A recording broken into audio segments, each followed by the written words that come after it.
Hello students, good morning all of you. Welcome to online classes in Gayatri School Arnia.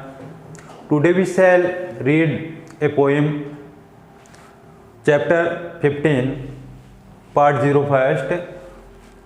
अपनी poem है the 7 A's of man. The 7 A's of man. आज हम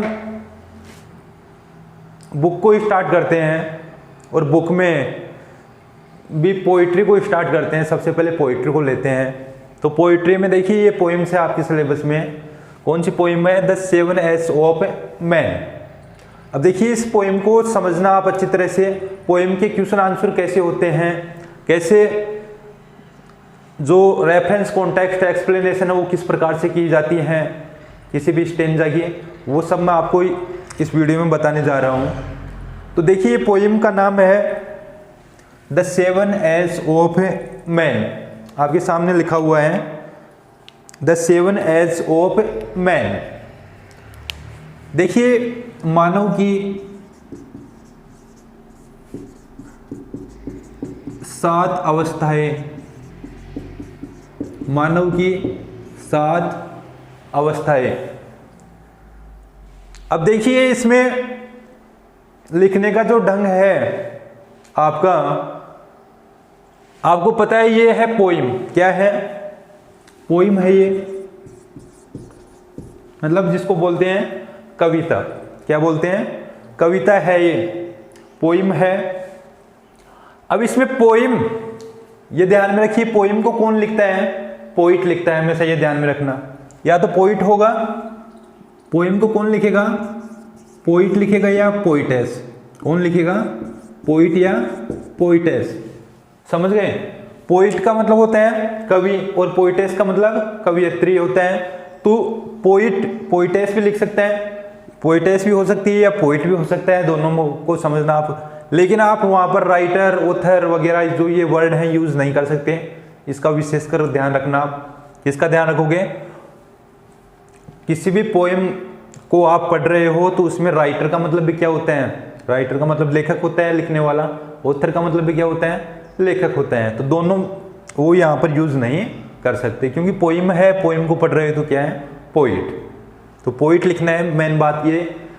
अब देखिए poem, थोड़ा सा परिचय करा दूंगा आपको पोइम से. पोइम में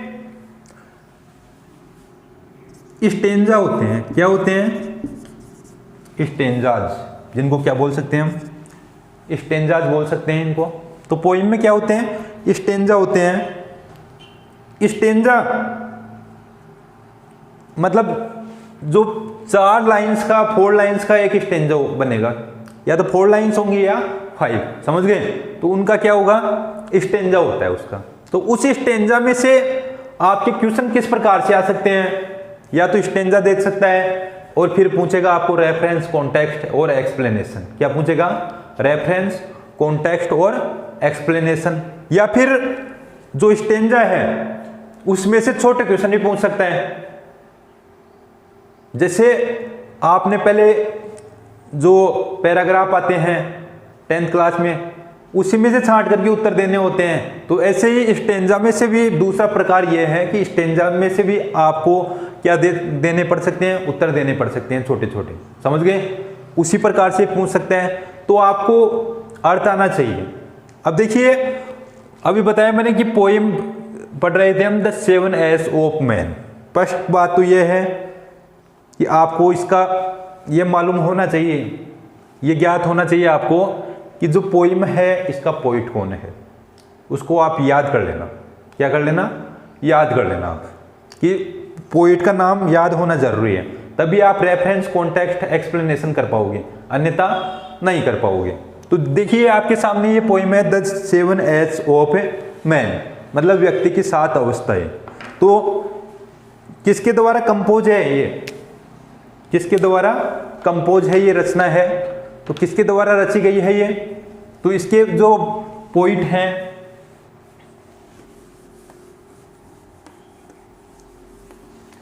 इसके पोइट कौन है? मतलब कवि कौन है इसके? William Shakespeare. कौन है? William Shakespeare. ये कविता किसने लिखी? Who wrote this poem? Who wrote this poem? तो क्वेश्चन कोई सा भी हो सकता है छोटे क्वेश्चनों में। Who wrote this poem? तो विलियम शेक्सपियर। तो विलियम शेक्सपियर ने लिखी है। तो विलियम शेक्सपियर, अब सबसे पहले देखिए क्या करते हैं इसमें, about the poem, about the poem, इसके बारे में पढ़ेंगे। अबाउट द पोएम, कविता के बारे में। तो कविता के बारे में क्या होगा देखिए, इसमें अबाउट द पोएम, इसमें अबाउट द पोइट भी आ जाता है। क्या आ जाता है? About the poet. तो पहले तो क्या करेंगे कि जो विलियम शेक्सपियर हैं, ये 150-64 टू 160 मतलब 1564 से लेकर के 1616 तक इन्होंने अपना कार्य किया, कविताएं लिखते रहे। कब तक? मतलब इनका जन्म तो कब हुआ? 1564 में, और इनकी मृत्यु कब हो गई? 1616 में। तो इसमें William Shakespeare was a English poet. William Shakespeare was a English poet. आप लिखते जाना, मैं कुछ वर्ड बोलूंगा, समझ गए? तो विलियम शेक्सपियर कौन थे? एक इंग्लिश पोइट थे। इसके साथ में नोवेलिस्ट भी थे। क्या थे? नोवेलिस्ट भी थे, और नाट्यकार थे। क्या थे? नाट्यकार थे।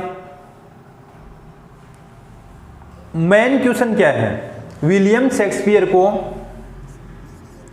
Board of Avon, bard of Avon कहा जाता है। क्या कहा जाता है? Bard of Avon. तो विलियम शेक्सपियर को क्या कहा जाएगा भाई? ये इनकी उपाधि है। क्या? Bard of Avon. तो विलियम शेक्सपियर को बार्ड ऑफ एवन कहा जाता है। तो बार्ड ऑफ एवन क्यों कहा जाता है? क्योंकि इनकी जो प्रसिद्धियां हैं, समझ गए, इन्होंने जो पोएम्स लिखी वो इतनी फेम हुई कि विदेशों में भी जो इनकी पोएम्स हैं, समझ गए, एक प्रकार से ये इनकी जो जो रोमांटिक पोइट थे, ये क्या थे? रोमांटिक पोइट थे ये।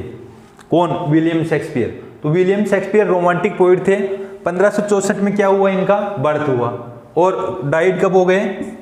1616 में। इसके बारे में देखिए, इनकी जो उपाधि है वो क्या है? Bard of Avon. ये क्वेश्चन हो सकता है कि बार्ड ऑफ एवन किसे कहा जाता है, तो आपको क्या लिखना है? William Shakespeare. तो ये बात रही। फिर आगे देखिए, इन्होंने 38 ड्रामाज लिखे। कितने ड्रामाज लिखे? 38। देखिए 38 ड्रामाज लिखे इन्होंने। ड्रामा का मतलब होता है नाटक। क्या मतलब होता है? नाटक। तो आप लिख लेना 38 ड्रामाज, मतलब 38 इन्होंने नाटक लिखे। और 154 सोनेट्स लिखे। क्या लिखे? सोनेट्स। अब देखिए, आप पूछोगे कि सर ये सोनेट क्या होता है, तो सोनेट की व्याख्या मैं अभी आगे बताऊंगा अभी आपको करके, क्योंकि सोनेट कोई छोटी मोटी चीज़ नहीं है, बड़ी चीज़ है। सोनेट किसे बोलते हैं, क्या होता है, समझ गए? तो सोनेट अभी आगे अभी आप लिख लेना। 154 इन्होंने सोनेट लिखे। क्या लिखे? सोनेट। इसके बारे में देखिए,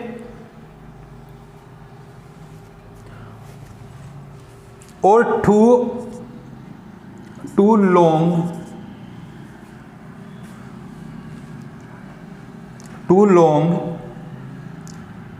पोइम्स, मतलब 2 लंबी पोइम्स भी हैं, समझ गए, इसके साथ में।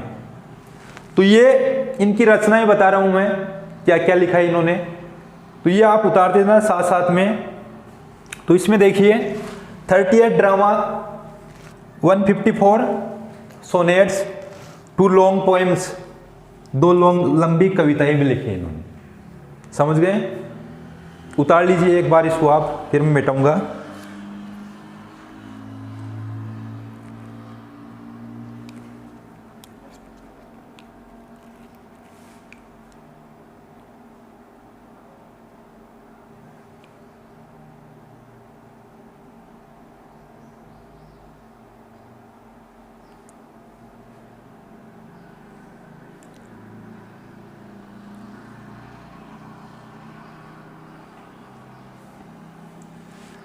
उतार लीजिए, एक बार नोट कर लीजिए इसको।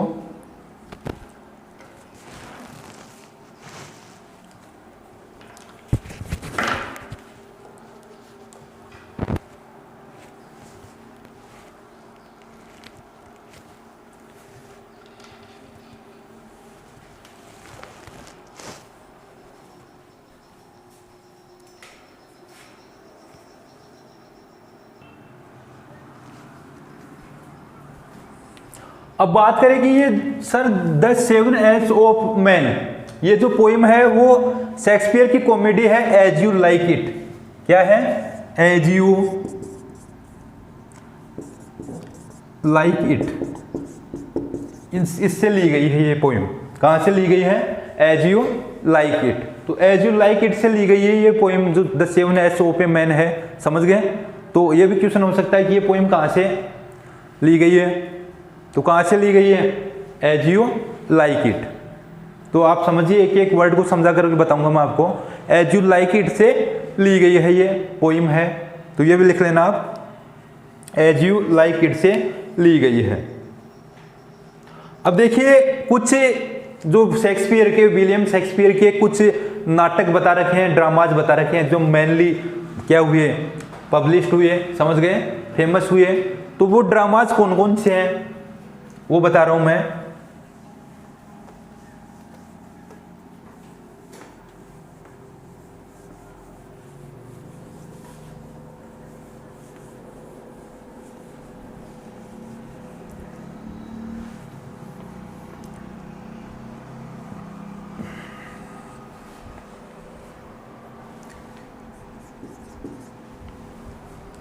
तो ड्रामाज कौन कौन से हैं ये बता रहा हूं आपको कि इनके नाटक कौन कौन से हैं। इसमें मेनली है, फर्स्ट है इनका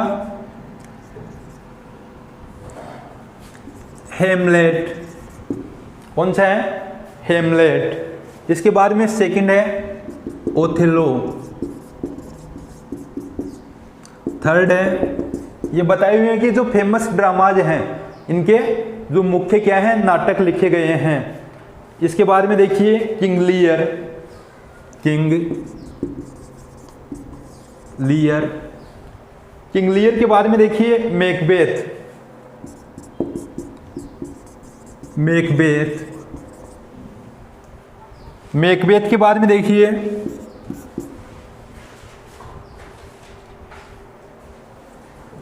merchant of Venice, merchant of Venice. ये 5 ड्रामाज बताए हैं, ये मुख्यतः हैं इनके, ये भी याद कर लेना आप कौन कौन से। मतलब एक दो ड्रामाज का नाम पूछ सकता है एग्जाम में कि 2 ड्रामों के नाम लिखिए, तो 2 नाटकों के नाम लिखोगे तो क्या होगा? पहला Hamlet, Othello, King Lear, Macbeth, Merchant of Venice. ये 5 ड्रामाज हैं। 5 क्या हैं इनके? ड्रामाज।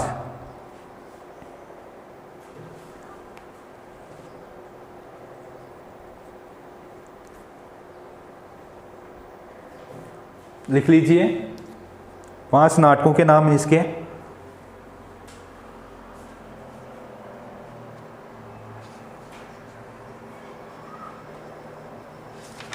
अब देखिए कविता और कवि के बारे में पढ़ लिया हमने।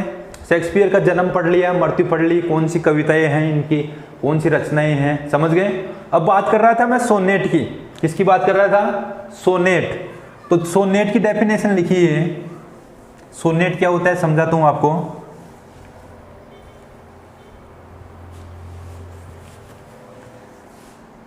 लिखिए इसमें ए 14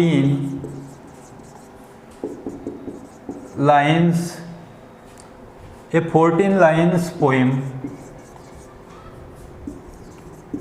कॉल सोनेट। बिल्कुल शॉर्टली बनाया है मैंने। ए 14 लाइन्स पोएम कॉल सोनेट। मतलब क्या हुआ इसका? ए 14 लाइन्स पोएम कॉल सोनेट। मतलब हिंदी में लिखना चाहते हो आप तो हिंदी में लिख लीजिए, शॉर्टली है सोनेट की एक परिभाषा है ये, समझ गए। इसमें थोड़ा सा ये भी लिख लीजिए, there are 2 types of sonnet. There are 2 types of sonnet. तो समझिए इसको कि 14 लाइनों वाली, मतलब 14 पंक्तियों वाली जो पोइम होती है वो क्या कहलाती है? सोनेट। मतलब किसी पोइम में 14 लाइन हो, 14 लाइन्स हो, कितने लाइन्स हो?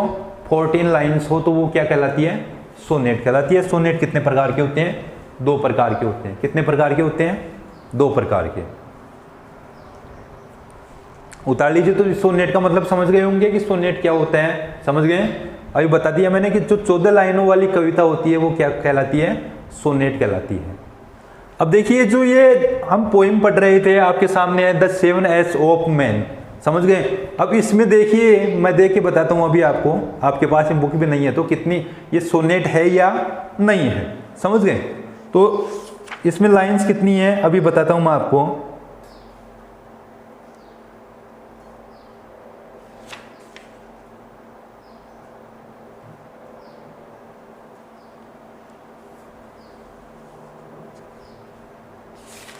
नहीं, ये सोनेट नहीं है क्योंकि 14 लाइन से अधिक है। 14, अगर अन्य पोएम्स भी पढ़ेंगे ना अभी तो पता लग जाएगा है सोनेट कुछ लिखे हुए आपके, समझ गए? तो 14 लाइनों वाली कविता क्या कहलाती है? सोनेट। की क्वेश्चन रट लेना, आप याद कर लेना इसको अच्छी तरह से, समझ गए? कि जो 14 लाइनों की कविता होती है वो क्या कहलाती है? सोनेट कहलाती है। 2 टाइप्स के होते हैं सोनेट, समझ गए? 2 प्रकार होते हैं इसके सोनेट के। अब चलिए अब बात करते हैं हम पोइम की। फर्स्ट स्टेंजा लेते हैं पोइम का। कौन सा स्टेंजा लेंगे हम? First stanza. देखिए फर्स्ट स्टेंजा लिख लेना आप, अगर आपके पास बुक नहीं है तो। बुक नहीं है तो स्टेंजा को आप लिख लेना। देखिए फर्स्ट स्टेंजा में क्या कह रहे हैं? फर्स्ट स्टेंजा आपका all the words a stage. First line है, लिखते जाना आप साथ साथ में। All the words a stage and all the man and women and all the man and women merely players. merely players, ये सेकंड लाइन है। नंबर 3rd लाइन है they have their exits.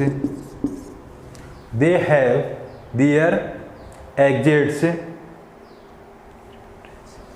And their entrances and their entrances.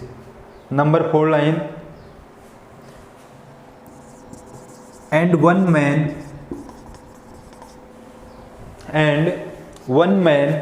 in his time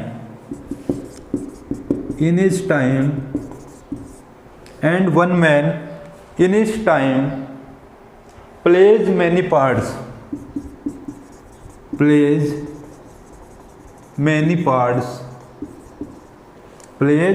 many parts last line है his acts है his acts being 7 as। उतारिए, इसको note कीजिए, पहले stanza को उतार लीजिए, समझाता हूं बाद में।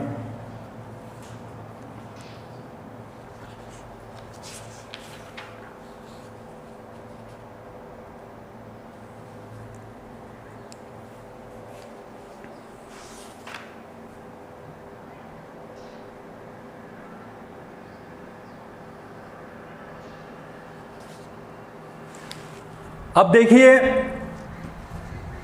कुछ जनरल नॉलेज स्टेंजा आपके सामने है, समझ गए?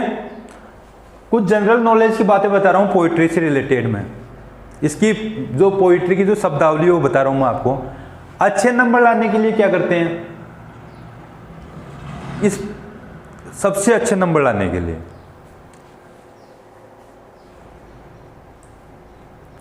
देखिए राइम स्कीम का नाम नहीं सुना होगा आपने, समझ गए। यहां लिख देता हूं मैं राइम स्कीम।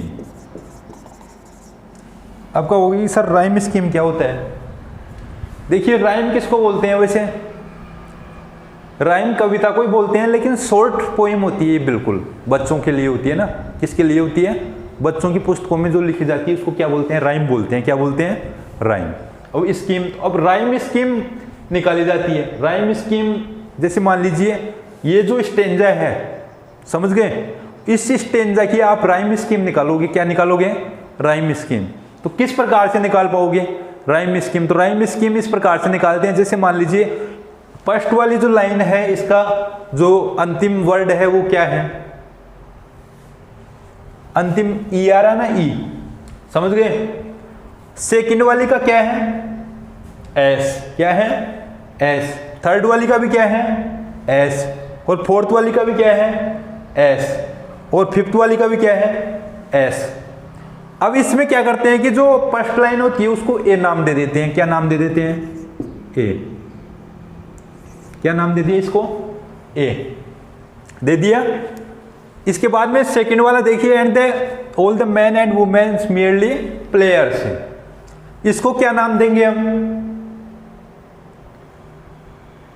अगर ये ई आ रहा है ना, इसे ये ई अगर यहां पर आता है तो उसको ए ही नाम देंगे हम। क्या नाम देंगे, ए, समझ गए। अगर ई नहीं आता है, अन्य कोई वर्ड आ रहा है, तो उसको क्या नाम दे देंगे, बी। क्या दे देंगे, बी इंग्लिश में।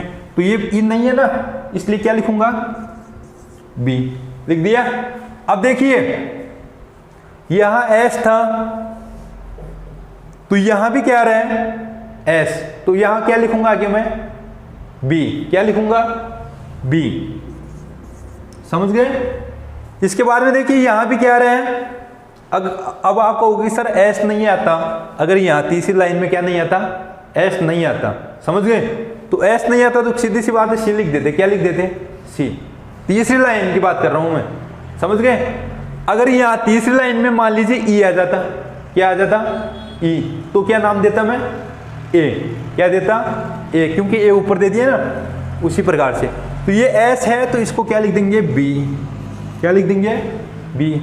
और ये भी एस है, इसका मतलब ये क्या है, बी। तो इस स्टेंजा की राइम स्कीम क्या हो गई, rhyme scheme of this stanza, of this stanza is, आगे लिख दो क्या क्या आ रहा है, ए, बी, बी, बी और बी, समझ गए। तो इस स्टेंजा की राइम स्कीम क्या हो गई, ए और 4 टाइम बी, समझ गए। तो ये राइम स्कीम निकालना समझ गए होंगे आप। अच्छे नंबर लाने के लिए करते हैं ये, किसके लिए करते हैं, अच्छे नंबर लाने के लिए लिखते हैं। दोबारा फिर समझा देता हूँ राइम स्कीम निकालना। देखिए अगर यहाँ कोई सा भी वर्ड हो अंतिम, समझ गए, उसको ए नाम दे देते हैं। क्या दे देते हैं, ए। अगर ये वर्ड दोबारा रिपीट होता है तो उसको ए ही नाम देंगे, समझ गए। दूसरी लाइन में या तीसरी लाइन में हो, चौथी में आई जाए। अगर दूसरी लाइन में कोई दूसरा हो तो क्या कर देंगे, बी, ये बी दे देंगे, समझ गए। अब तीसरी लाइन में भी ये देखिए ऐसे आ रहा है तो बी देंगे, समझ गए। इसका मतलब बी, इसका मतलब भी क्या है, बी। अगर चारों लाइन ही अलग अलग होंगी तो क्या कर देंगे, ए बी सी डी। क्या कर देंगे, ए बी सी डी। और पांचवी लाइन भी अलग है तो ई और लगा देंगे, A B C D E, समझ गए। 4 या 5 लाइनों का स्टेंजा होता है, ये बता ही दिया मैंने आपको। ये एक स्टेंजा आपके सामने। अब देखिए इस स्टेंजा को पढ़ते हैं हम। ये तो राइम स्कीम की बात हो गई, तो राइम स्कीम लिख लेना इसकी, समझ गए। मैं पूछूंगा आगे जो नेक्स्ट स्टेंजा आएगा उसकी राइम स्कीम आप ही निकालोगे, समझ गए। तो पूरी पोएम की भी इस प्रकार से निकाल सकते हो राइम स्कीम, समझ गए। इतनी 15-20 लाइन होती हैं, तो 15-20 लाइनों की पोएम होती है तो पूरी पोएम की निकाल सकते हो आप, वो बात अलग है। लेकिन स्टेंजा की निकालो पहले। अब पढ़ते हैं हम अपनी स्टेंजा पर चलते हैं। राइम स्कीम बता दी मैंने आपको, इसकी जो शब्दावली है।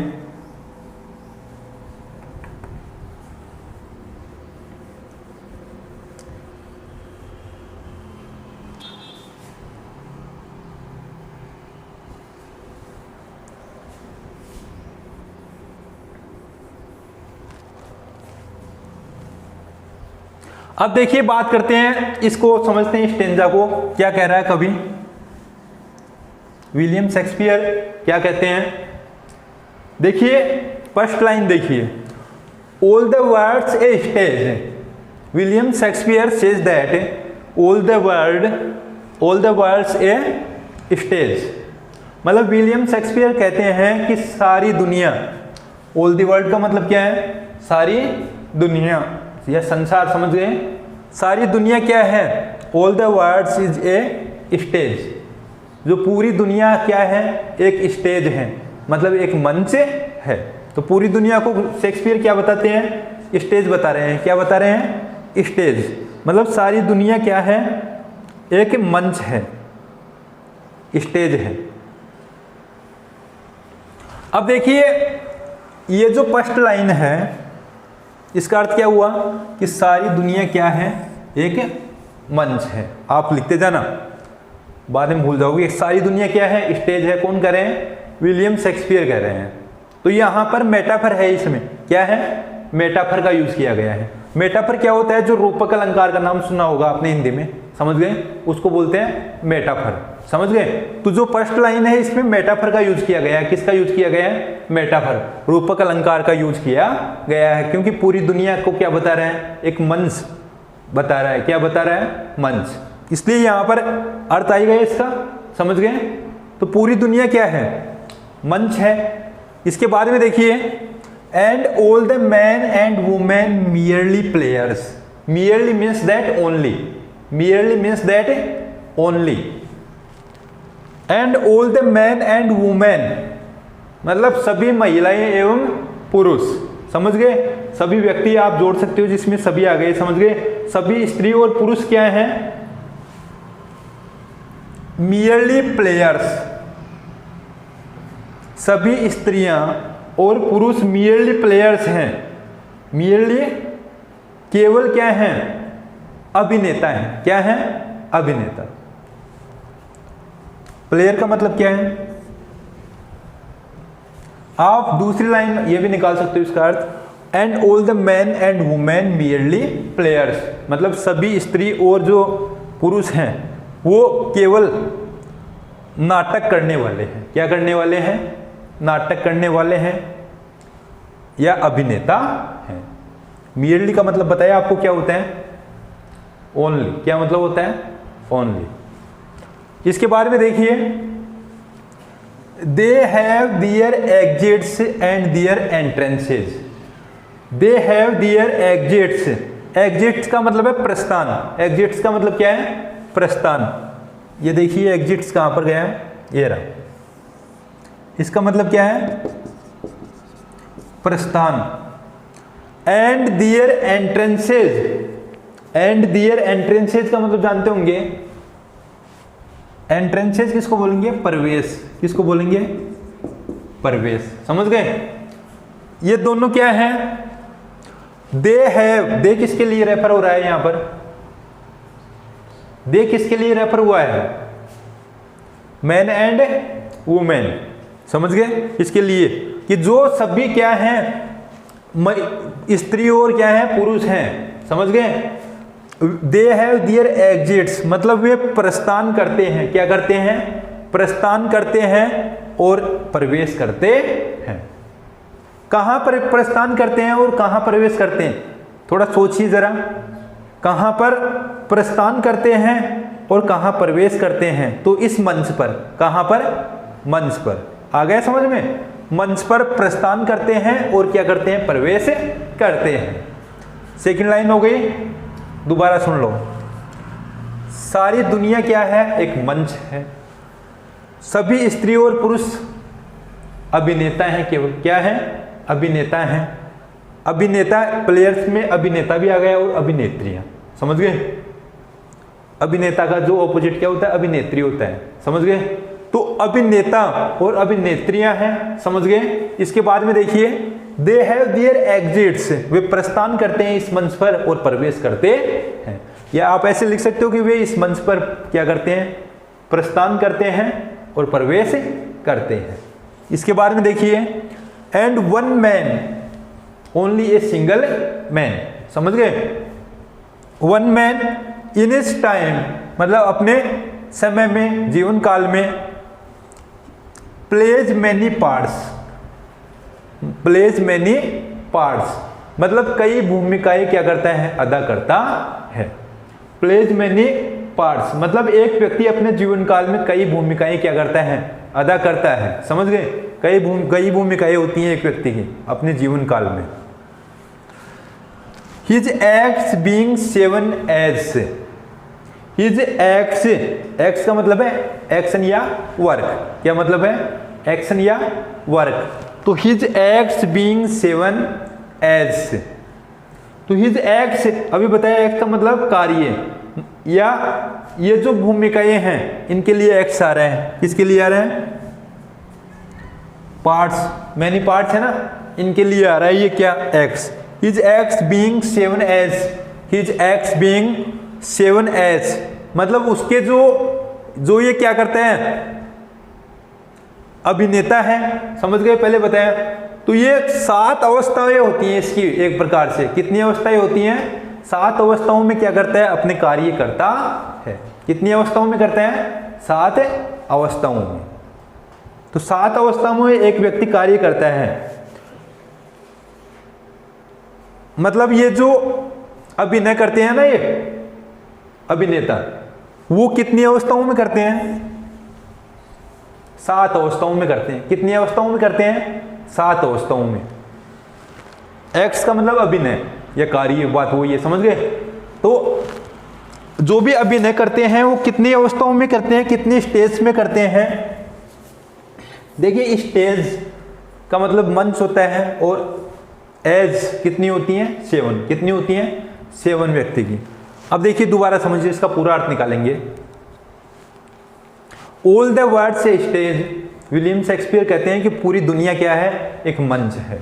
इसके बाद में देखिए and all the man and women, और सभी स्त्री पुरुष क्या हैं, अभिनय करने वाले हैं, मियरली प्लेयर्स हैं। इसके बारे में देखिए वे प्रस्थान करते हैं इस मंच पर और प्रवेश करते हैं। इसके बारे में देखिए एक व्यक्ति कई भूमिकाएं निभाता है अपने जीवन में, समझ गए, अपने टाइम में। और जो ये अभिनय है वो 7 अवस्थाओं में होते हैं। ये अभिनय कितने अवस्थाओं में होते हैं, 7 अवस्थाओं में होते हैं। हिज एक्ट्स बीइंग 7 एज मतलब उसके जो अभिनय हैं वो कितनी अवस्थाओं में होते हैं, 7 अवस्थाओं में होते हैं। अब ये जो बीच बीच में मैंने बता ही दिया था अभी आपको कि जो फर्स्ट लाइन है ये क्या है, मेटाफर है, रूपक अलंकार का उदाहरण है। समझ गए, मेटाफर किसको बोलेंगे, रूपक अलंकार को बोलेंगे। तो ये फर्स्ट जो लाइन है ये क्या है, मेटाफर है। तो मेटाफर का उदाहरण है। अब ये पूरा स्टेंजा हो गया, राइम स्कीम बता दी मैंने आपको, समझ गए। तो ये मेटाफर का हो गया। अब देखिए इसमें से क्वेश्चन कहां से बन सकते हैं, कैसे क्वेश्चन हो सकते हैं, समझ गए, इसकी बात करते हैं।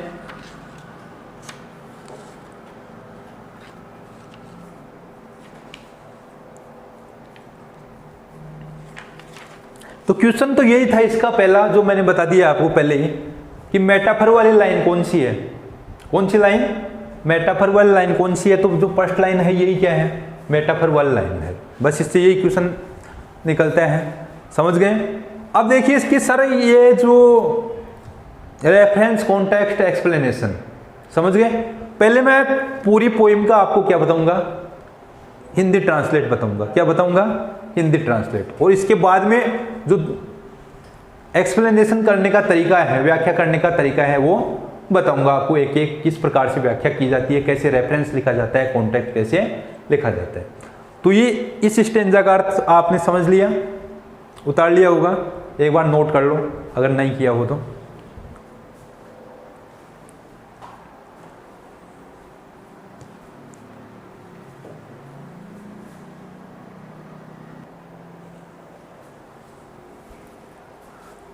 आइए देखिए नंबर 2 स्टेंजा, स्टेंजा नंबर 2।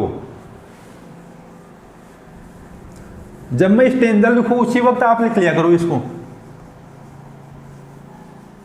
अब सेकंड स्टेंजा क्या है पोइम का, देखिए बताता हूं, आपके पास बुक नहीं है तो उतार लेना। सेकंड स्टेंजा में है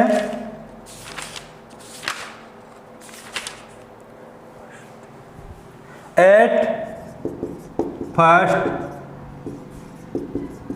the infant at first the infant mewling and puking, mewling and puking in the nurse's arms,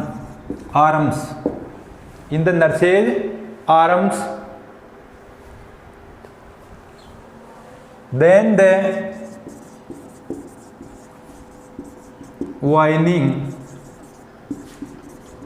schoolboy, then the whining schoolboy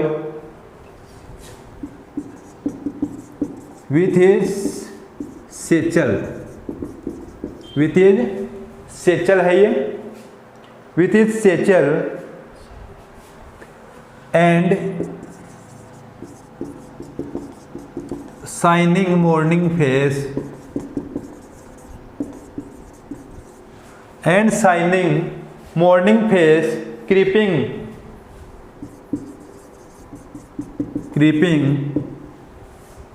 like snail,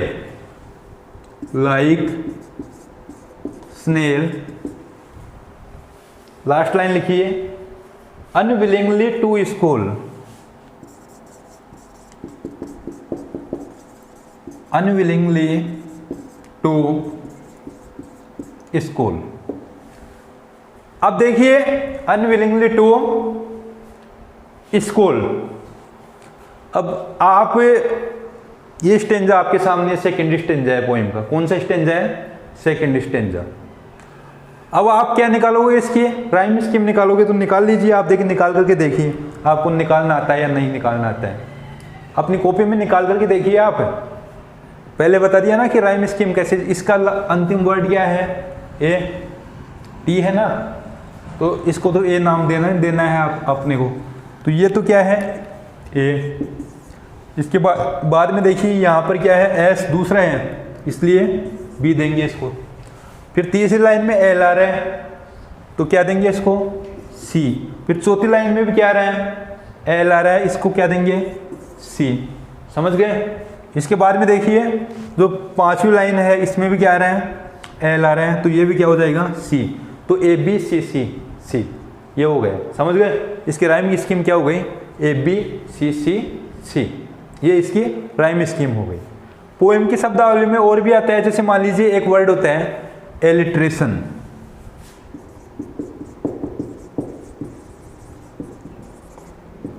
alliteration, alliteration क्या होता है?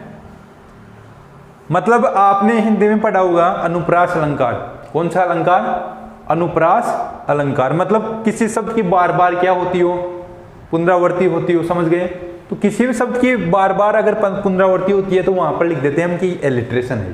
क्या है? एलिट्रेशन। इंग्लिश में क्या लिखेंगे? एलिट्रेशन। तो एलिट्रेशन लिख देंगे वहां पर। किसी भी शब्द की क्या हो?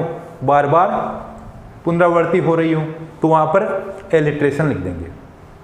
अब देखिए इसको स्टेंजा को समझते हैं। एलिट्रेशन तो उतार लेना, राइम स्कीम बताई दी आपको इसकी। ये जब हम क्या करेंगे कि एक्सप्लेनेशन वगैरह करेंगे ना, तब लिखते हैं। ये एक्सप्लेनेशन करते हैं या व्याख्या करते हैं तो लिखा जाता है ये कि राइम स्कीम। समझ गए? उसमें अच्छे नंबर मार्क्स लाने के लिए लिखा जाता है, नीचे लिख देते हैं कि राइम स्कीम ये है इस स्टेंजा की। जब हम रेफरेंस, कॉन्टेक्स्ट, एक्सप्लेनेशन करेंगे आगे।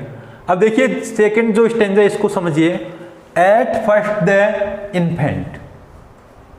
इन्फेंट का मतलब होता है जो स्मॉल चाइल्ड होता है। समझ गए? जिसको बोलते हैं शिशु। क्या बोलते हैं? शिशु। इन्फेंट का मतलब क्या है? शिशु। तो इन्फेंट का मतलब शिशु है। तो एट फर्स्ट द इन्फेंट मतलब जो प्रथम, द फर्स्ट एज कौन सी है इसकी? इन्फेंट के रूप में है। किसके रूप में है? इन्फेंट के रूप में। जो पहली जो अवस्था है वो क्या है? इन्फेंट। ये ध्यान में रखना आप। जो सातों जो अवस्थाएं आएंगी, एज आएंगी, सभी एक एक का ध्यान रखना कि प्रथम अवस्था कौन सी है, फर्स्ट एज कौन सी है, सेकंड एज कौन सी है, थर्ड एज कौन सी है। क्योंकि ये इसी में से क्वेश्चन आएंगे, समझ गए।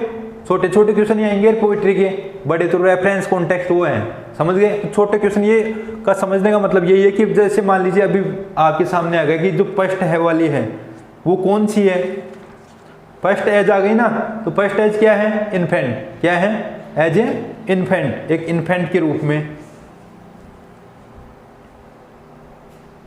मतलब सबसे एट फर्स्ट द इन्फेंट, मतलब सबसे पहले शिशु होता है, क्या होता है, शिशु। या आप इसको ऐसे लिख सकते हो कि शिशु अवस्था होती है, समझ गए। पहली अवस्था कौन सी होती है, इन्फेंट, समझ गए। अब देखिए, mewling and puking in the nurse's arms, तो म्यूलिंग एंड पुकिंग, देखिए पुकिंग का मतलब है वोमिटिंग, पुकिंग का मतलब क्या है, वोमिटिंग, मतलब उल्टी करते हुए, और म्यूलिंग यानी म्यू म्यू करते हुए, जिसको मिमियाते हुए, म्यूलिंग का मतलब क्या है, म्यू म्यू करते हुए या मिमियाते हुए। इन द नर्सेज आर्म्स यानी दहाई की भुजाओं में, दहाई की भुजाओं में। तो पहला क्या है, पहली अवस्था शेषो अवस्था होती है, जिस शेषो अवस्था में in the infant age the child take birth in the nurse's arms, मतलब बच्चा है वो कहाँ जन्म लेता है, दहाई की भुजाओं में, किसकी भुजाओं में, दहाई की भुजाओं में जन्म लेता है, मिमियाते हुए और उल्टी करते हुए।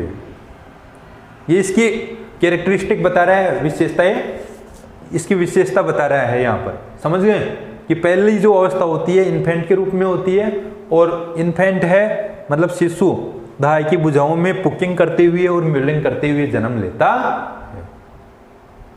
ये है, आ गई दोनों लाइन समझ में। तो ये क्या है कि म्यूलिंग का मतलब मिमियाते हुए लिख सकते हो आप, समझ गए। इसके बाद में पुकिंग यानी वोमिटिंग का भी बताया था, उल्टी करते हुए। इन द नर्सेज आर्म्स यानी जो दहाई की भुजाओं में, जो बच्चे को क्या जन्म दिलाने वाली होती है दहाई, समझ गए एक प्रकार से। तो दहाई की भुजाओं में मिमियाते हुए और उल्टी करते हुए जन्म लेता है। Then the whining school boy, whining का मतलब है कंप्लेनिंग, क्या मतलब है, कंप्लेनिंग। वाइनिंग को आप लिख सकते हो कंप्लेनिंग, समझ गए। Then the whining school boy with his satchel, इसके बाद में दूसरी जो अवस्था है वो क्या है, स्कूल बॉय है, क्या है, स्कूल बॉय। दूसरी अवस्था को शेक्सपियर ने क्या कहा है, स्कूल बॉय कहा है। तो then the whining school boy, इसके बाद में शिकायत करते हुए, शिकायत करता हुआ स्कूल बॉय होता है। कौन होता है, स्कूल बॉय मतलब स्कूल का लड़का। विथ हिज सेचल, सेचल का मतलब ए स्मॉल बैग होता है, ये क्या होता है, ए स्मॉल बैग, छोटा थैला जिसको बोलते हैं, समझ गए। अपने छोटे थैले के साथ हुए कहां पर जाता है, लड़का विद्यालय जाता है शिकायत करते हुए, क्या करते हुए, कंप्लेनिंग करते हुए या वाइनिंग करते हुए, तो शिकायत करते हुए जाता है। इसके बाद में देखिए, and shining morning face creeping like snail, snail का मतलब होता है घेंगा, क्या मतलब होता है, घेंगा, घेंगा ही होगा, सही है, स्नेल का मतलब होगा घेंगा। तो शेषवक अवस्था के बाद में कौन सी आई, स्कूल बॉय वाली अवस्था, इंग्लिश में याद रखना आप, समझ गए। वाइनिंग स्कूल बॉय लिख सकते हो आप इसको। तो दूसरी अवस्था हो गई स्कूल जाने वाले लड़के की, वह शिकायत करता हुआ, मतलब वाइनिंग करता हुआ, शिकायत करता हुआ कहाँ जाता है, स्कूल जाता है अपने छोटे बस्ते के साथ में, छोटे बस्ते को साथ लेकर के जाता है। और उसका चेहरा कैसा होता है, चमकता हुआ होता है, कैसे होता है, चमकता हुआ, और वो गेंगे की तरह रेंगता हुआ चलता है। क्रीपिंग का मतलब होता है रेंगना, क्या मतलब होता है, रेंगना। और स्नेल का मतलब अभी बताया, जो घोंगा जिसको बोलते हैं, समझ गए। तो घोंगे के समान क्या करता है, वो रेंगता हुआ चलता है, समझ गए। अनविलिंगली टू स्कूल, अनविलिंगली का मतलब जानते होंगे, अनिच्छा से, समझ गए। या अनिच्छा से न करके आप इसको और भी लिख सकते हो, आनाकानी करता हुआ, क्या लिख सकते हो, आनाकानी करना। आनाकानी का मतलब भी वही हो गया कि इच्छा नहीं हो और फिर जाता हो। मतलब बच्चे की आपको पता है स्कूल जाने की इच्छा नहीं होती है छोटे बच्चे की, उसको तो घर ही अच्छे लगते हैं। तो 2 अवस्थाएं पढ़ ली हमने इसमें। कितनी अवस्थाएं पढ़ ली? 2 अवस्थाएं। पहली अवस्था कौन सी है? इन्फेंट। क्या है? इन्फेंट, शिशुअवस्था, इन्फेंट है जिसको बोल सकते हैं। और सेकंड क्या है? School boy. कौन सी है? School boy. दोनों की विशेषताएं बता दी। क्या शिशु क्या विशेषताएं होती हैं? कौन कौन सी विशेषताएं बताइए? कि वो mewling and puking in the nurse's arms, मतलब क्या करता है कि दाई की भुजाओं में क्या करता है? जन्म लेता है। समझ गए? दाई की भुजाओं में उल्टी करता हुआ है और मिमियाता हुआ क्या करता है? जन्म लेता है। ये विशेषता हो गई फर्स्ट की। सेकंड की क्या है? जो स्कूल बॉय है वो शिकायत करता हुआ और मनमानी करता हुआ विद्यालय जाता है अपने छोटे बच्चे के साथ में। और उसका चेहरा कैसे होता है? मॉर्निंग फेस, सुबह सुबह क्या होता है? चमकता हुआ होता है। समझ गए? शाइनिंग फेस होता है। ये इसकी कैरेक्टरिस्टिक बता दी, इसकी विशेषताएं बता दी। उतार लीजिए इसको। और कोई वर्ड नहीं आता है एक बार फिर से बताता हूं मैं आपको।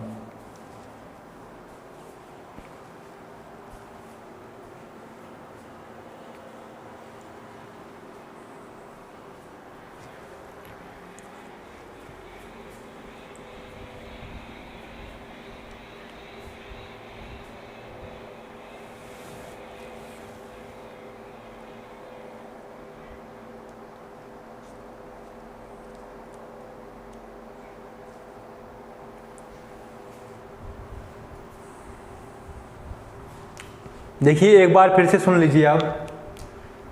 2 स्टेंजा बता दिए मैंने आज आपको इस वीडियो में। समझ गए? नेक्स्ट स्टेंजा अगले वीडियो में पढ़ेंगे, बस इतना ही काफ़ी है। एक बार समझा देता हूँ मैं आपको। फर्स्ट एज कौन सी है? इन्फेंट के रूप में। इसकी इन्फेंट है वो शिशु है, शिशुअवस्था होती है प्रथम। तो शिशुअवस्था होती है नर्सेज आर्म्स, मतलब दाई की भुजाओं में शिशु क्या है? जन्म लेता है उल्टी करते हुए, पुकिंग एंड म्यूलिंग, म्यूलिंग मिमियाते हुए और उल्टी करते हुए।